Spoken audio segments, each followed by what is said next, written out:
Now, we all make mistakes, especially when we're new at something. We don't know any better, and the only way we learn as human beings is by doing, and that teaches us the things we should know. So use this video to basically learn things that took me years to figure out, and I'll be able to get you much further in your journey as a public speaker. Now, the first area which we're going to focus on, the first mistake, is that people do not prepare enough for their speeches. Now, if you've seen one of my videos before, you'll go, oh, Lawrence, he always bangs on about preparation. And I do. That's because speeches are 90% preparation, but only 10% delivery. So if you miss out on doing good, thorough research and putting that research into a coherent outline, turning it into bullet points and practicing it, well, then you're giving up nearly 90% of your speech to just hope that the 10% of what you know and what is left of your ability to deliver can carry your speech. Why would you risk it? Why would you do that? We need to put time into our preparation. It is so important. Now, what can we do to improve our preparation? Well, first of all, we want to do really good research. Now, whenever you say the word research, preparation, practice and research, these are boring topics, but boring doesn't mean unuseful or unhelpful. If we really spend the time trying to uncover new things that we could present in our material, well, then we can give that to the audience, can't we? We can provide that to them in our speech. Now, normally you have some basis in knowledge. That's what you've been asked to speak about. That's why you've been invited onto the stage. Unless it's just a free-for-all, I don't know. But normally you have an area of expertise, which is great because you already have a basis to work from. And I'm sure when you've been asked to speak on something, they've given you the subject or the title or what they would like you to speak about. But go deeper. Try to find things that will really be interesting to your audience, something that they can take away with them, something that will benefit them, facts and figures and stories that they haven't heard before related to your topic. Because if you can uncover some new things, well, then you can impart that to your audience and they'll go, I never heard that before. That was really interesting. Whereas if you get up there and just recite the same old nonsense that everybody else talks about, well, there we go, yeah, I've heard that before, which isn't interesting and will lose the attention of your audience. Now, we have to try to help our audience out with our presentation. Think about how you outline what you're going to say. If it's all messy and it doesn't make sense to you and you jump from topic to topic and maybe go back to the first one again, and you think about this video, if I was all over the place, you would turn it off. It's not helpful to you. You need to help your audience out by structuring your outline nice and coherently and in a way that will keep them engaged. Now, a good way to do that is to use the rule of three. The rule of three is everywhere, but the idea is that we as humans can only generally remember three main points. So you'll see it beginning, middle, end, 3 sections. In the middle section, 3 key takeaway points. That means you're not overloading your speech and ramming too much information into it, and gives you plenty of time to really open up each one of those points, talk about it, explain it, and give good, insightful information, which means that they will have so much to take away and they'll be more likely to remember it because you haven't overloaded your speech. Practicing your speech once you've written it is so beneficial. It's the practice runs, isn't it? It's if you think about any sport that they do, they'll either go running beforehand to practice, or they'll practice on the field with their team to get better, or they'll, in motor racing, which is one of my favorites, they'll have practice sessions. That's what you're doing. You're having a go beforehand to let you know what you can improve. If you stumble over the same word in every one of your practices, you know to take that word out or to really be aware of it before you come up to it. These things can help you massively. This is another one of my favorite things when it comes to preparing, is to visualize your success. Again, when we think of sports people, they will visualize lifting the trophy or scoring the winning goal. They will visualize their success, and you should do the same. Visualize yourself winning at your speech. Never focus on the negative. Your brain will want to put negative things in there but you need to actively remove them from your mind and dwell on the positives, because it will help you to develop a winning mentality and it will help it to go well. The more you visualize your success, the more success you will have. I want to give you something for joining me in this video. I want to give you a guide that will help you to capture people's attention as soon as you start any form of public speaking. And you'll know, if you've done any public speaking before, you have about 7 seconds to capture people's interest. Otherwise, you'll probably lose them for the rest of the time you spend speaking.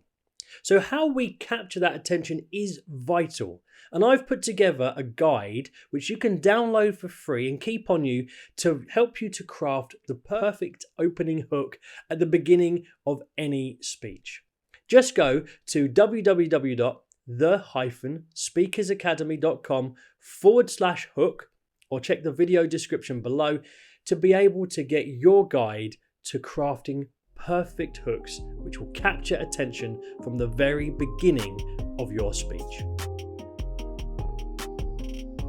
Now, the second area I see that people make big mistakes in public speaking is ignoring the audience. Now, this is what we like to call preaching. If you've ever been to a church or a religious building and there's a preacher there, when they preach, they are talking at you. They're ignoring any feedback which you might be giving them, which will probably be non-verbal, but by preaching rather than conversing, you're not able to pick up on the cues of the audience. If the audience look confused, well, help them out. Go a bit deeper or back up a little bit. If they look like they're losing interest, maybe it's time to move on. Maybe this is too complex or you're not explaining it in a way which helps them. But if you ignore the feedback of the audience, I mean, if they were laughing at you when you're not telling any jokes and you're talking about something serious, you know you're doing something wrong. Don't ignore them. They're there, they're useful, and use them to your advantage. Now, how can we do that? Well, first of all, we want to know what sort of audience we're speaking to. For example, there's no point in us developing a really complicated, deep, insightful speech for a group of 5-year-olds. So that would be a complete waste of our time and unuseful to the people we're speaking to. We want to know what the environment is, what sort of atmosphere will be there, who is going to be making up the audience, so we know how to tailor our speech when we're writing it in our preparation phase. We want to make eye contact with the room as we're speaking. You don't want to avoid their eyes, even though it will make you nervous looking directly at people. But try to talk to people like you would if you were having a conversation. So make a statement, look at them and make a statement at them, and then move on to the next person, not directly next person, but someone on the other side or at the back. Because by doing that, you're making statements to people. You're able to see them acknowledge what you say, and you'll be able to see the feedback that that person gives you. We want to interact with our audience. Now, we can do this through humour. Now, be careful with humour. I wouldn't say make jokes unless you are particularly funny, but levity is good. Say things which are light-hearted and fun. Make the audience chuckle along with you. Not raucous laughter necessarily, but make it so that it's got a good atmosphere. And that way we can interact with them. We can also ask them questions. They're there to learn from us. So we could ask questions, shows of hands. Or if there's a mic present, we could ask them to come up to the mic or the mic to be shared around. And we can that way engage them by talking to them and asking for feedback from them. The next area I see people making huge mistakes with public speaking is to allow the nerves to overwhelm them. Now, this is easy to do, especially if you are shy or nervous or something like that. It can be easy to let the nerves get the better of you. But we don't want that to happen. So how can we counteract the nervousness that we feel when we're about to give a speech? Well, first of all, we need to breathe. Because if we don't breathe deep, controlled breaths, well, then the adrenaline pumps up and it fills our body with adrenaline, and then it will cause us to feel shaky. Our hands start sweating. We can't get our words out because our throats are all clammed up and we can't speak properly. And none of that is useful for giving a speech. So we want to breathe. Breathing counteracts the adrenaline and the nerves that will be building inside of you. So make sure you take long, controlled breaths. Next, we want to talk positively to ourselves, where our brain will be telling us, you don't deserve to be on this stage and you shouldn't be giving this speech. And why do they want to hear you? You have nothing important to say. You need to counteract that actively, those negative thoughts, with positive ones. I've been asked to speak. The people here will benefit from the things that I have to say. I have a lot of experience in this field and whatever it is, the reason we are up on the stage speaking. Actively talking positively to counteract those negative thoughts that will dwell inside our mind. Another thing we can do to help with that anxiety rising is to really try to think not of ourselves, because public speaking does tend to be inwardly facing. Instead, try to focus on our audience. Focus on the fact that we're there to talk to them, that they are there to learn something. And if we try to focus on them rather than focusing on ourselves, hopefully we'll be able to counteract that nerves that are coming up, because we stop thinking about ourselves and start thinking about our audience. And one other thing which is really helpful for fighting off those nerves is to move. You'll see this with comedians. They walk up and down the stage. That's because they're nervous, especially at first. They'll want to move to try to fight off that adrenaline. The thing with adrenaline is it's there to be used up. And so you've got to use it, otherwise it will overwhelm you. So use it up by walking up and down, and if you're in an area which is secluded, even moving your arms and body, even doing star jumps or something, use up that adrenaline, because it loosens you up and it removes that from your system because you've used it up. If you've ever listened to someone who drones on, it's from being monotone. So how can we counteract a monotone style of speech, especially when we get up onto the stage, we get nervous, and that is what tends to happen. We do lose the inflections, the naturalness in our voice to this sort of monotone speaking because of nerves. So what can we do to counteract that? Well, we have to be aware of something called volume, pitch, and pace. We can use these three areas to impact our speech. You see, when we're talking about something and it was really, really, really important, we can use pace to slow down what we're saying. By doing that, it makes more of an impact with what we're talking about. If we're saying that it was an unbelievable thing that happened, we can raise our voice using our volume. Or if we're talking about something maybe sad, maybe depressing, we can lower our voice and include the pace aspect to really make something more dramatic. It was unbelievable. Now, the pitch is also something interesting. That's more of the tone, whether we go deep or whether we go higher. And we can use that, again, to emphasize key words in the things that we say. And as you see, I'm trying to, in this little section, really highlight volume, pitch, and pace so that you can hear the difference. It really makes a difference when we use volume, pitch, and pace. Something else we can do is use a pause. Now, when you pause, it will feel like forever. It really does. On a stage, it's even worse. With 100 eyes looking at you, you feel like 3 seconds is 30 seconds. But it isn't. It really isn't. And we tend, especially when we're nervous, to run through our speeches at 1,000,000 miles an hour. But when we can use pauses, we can slow ourselves down, making it easier for the audience to follow along, making it more understandable for them, which is really helpful. They want to learn from us, and if we're too busy rushing through our speech, they cannot catch up. We are a moving car, and they are not able to jump in and join the journey. So slow it down. There's no rush. Another thing that helps when it comes to that monotone delivery is actually how we move. And you would think that that wouldn't really make a difference, but it does. Because when we move our body, it actually inflects how we talk. And if we're standing there talking monotone, we're reading from a script and we're gripping the podium because we're so nervous and we're just talking like this and it's not very interesting and it's boring and nothing is going on, then people's minds will wander away and we will have lost them. So use gestures. If you're talking about something which was really high, the stock price rocketed up, use your hands. You can use the way your body moves. You don't want to stand there crossed like this and I'll talk now about all the different things. It's not interesting. We have to move our bodies. And when you do realize that movement, the way we move, especially when it comes to speaking, we tend to move like this. We'll go, oh, okay. And he said this, and they were talking to them over there. And we're really only moving within the width of our body. And that isn't helpful. What we need to do is branch out a bit. Arms out, away from us. We don't want to reach over our head, because there's something called the power zone of gestures, which is to the top of our head down to our belt buckle. Anything within that conveys authority and strength. Anything beyond that makes you look like a lunatic. So keep it within the power zone and you will be absolutely fine.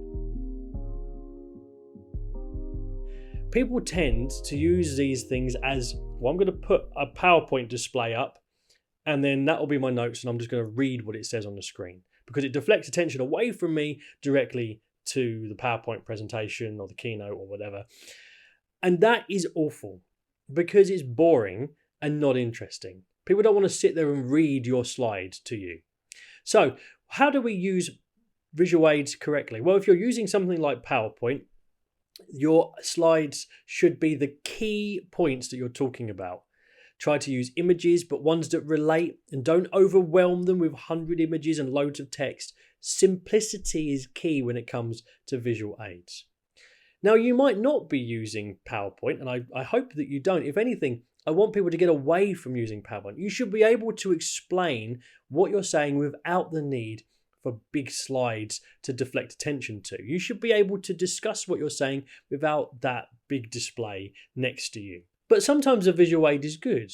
If I was talking about something about mobile phones and I hold up my phone, that's a perfectly relevant visual aid. I'm using a prop which perfectly explains what I'm talking about. But if I was to be speaking about something to do with a mobile phone and holding up a beach ball, people were wondering, what on earth are you talking about?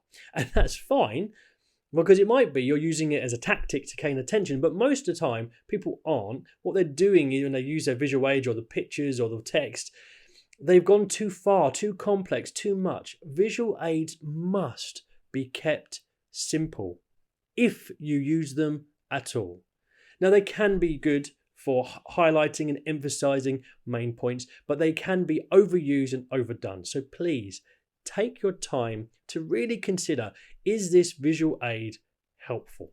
And one final note, if you are going to use visual aids like a PowerPoint presentation, practice with it. Don't hope that you'll be able to get it to work the way you want it to and it will all go the way that you think it will, and that the animations will work and it will click to the next slide. Technology and presenting are two disastrous things that come together. So if you're going to use them, practice them carefully beforehand and lots. Don't wing it. It will be a disaster. Now, I said I had one bonus, and my bonus is something I hear people do when they give speeches, and I hate it. And that is, they say, they get to the end, and they've done their entire presentation. They get to the end, they finish their conclusion, and they say, thank you. Why are you saying thank you? If you've given a good speech, the audience should be thanking you, not the other way around. It ruins it. They give this powerful conclusion. And that is why we believe that such and such does this and da da da. Thank you. Why? It doesn't help. It's just in the way. And it ruins the end of a great conclusion. So please don't say thank you. You don't need to.